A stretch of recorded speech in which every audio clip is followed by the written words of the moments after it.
Cyber ആക്രമണത്തിന് ആര്യ തന്നെ ഇട്ടുകൊടുത്തുവെന്നായിരുന്നു Jasmine ഒരു ഇന്റർവ്യൂവിൽ പറഞ്ഞത്. ഇപ്പോഴിതാ ജാസ്മിനുള്ള മറുപടിയുമായാണ് ആര്യ എത്തിയിരിക്കുന്നത്. എനിക്കിപ്പോഴും മനസ്സിലായിട്ടില്ല ആ കുട്ടി ചെയ്ത എന്ത് തെറ്റാണ് ഞാനിപ്പോൾ ചെയ്തതെന്ന്, അല്ലെങ്കിൽ ഞാൻ ചെയ്ത എന്ത് തെറ്റാണ് ആ കുട്ടി ചെയ്തതെന്ന്. ആ വീഡിയോയുടെ താഴെ നിരവധി കമന്റുകളും വന്നിട്ടുണ്ട്. ആര്യ പണ്ട് ഭർത്താവിനെ ചതിച്ച് വേറൊരുത്തൻ്റെ കൂടെ പോയതല്ലേ, അത് തന്നെയല്ലേ ജാസ്മിനും ചെയ്തതെന്നാണ് അതിലെ ഒരു കമന്റ്. ഞാൻ പറഞ്ഞത് എൻ്റെ ഭർത്താവുമായി പിരിയാനുള്ള കാരണത്തിൽ തെറ്റ് എൻ്റെ ഭാഗത്താണ് കൂടുതലെന്നാണ്.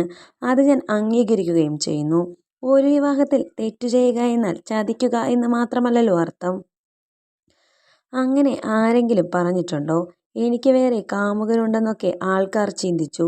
ഞാനോ എൻ്റെ മുൻ ഭർത്താവോ ഇങ്ങനെ പറഞ്ഞിട്ടില്ല. ഞങ്ങൾ വേർപിരിയുന്നതിനുള്ള കാരണങ്ങൾ ഞങ്ങൾക്ക് കൃത്യമായി അറിയാം. ഞങ്ങളുടെ വിവാഹമോചനം കഴിഞ്ഞിട്ട് 2 വർഷം കഴിഞ്ഞാണ് ഞാൻ മറ്റൊരു റിലേഷനിലേക്ക് കടക്കുന്നത് തന്നെ. എൻ്റെ മുൻ ഭർതൃ സഹോദരി മുഖേനയാണ് ഇദ്ദേഹത്തെ ഞാൻ പരിചയപ്പെടുന്നത് തന്നെ. ദുബായിൽ അദ്ദേഹത്തിൻ്റെ കമ്പനിയുടെ ഒരു പരിപാടിക്ക് വേണ്ടി ഗസ്റ്റായി ചെല്ലുമ്പോഴാണ് അദ്ദേഹത്തെ ഞാൻ ആദ്യമായി കാണുന്നത്.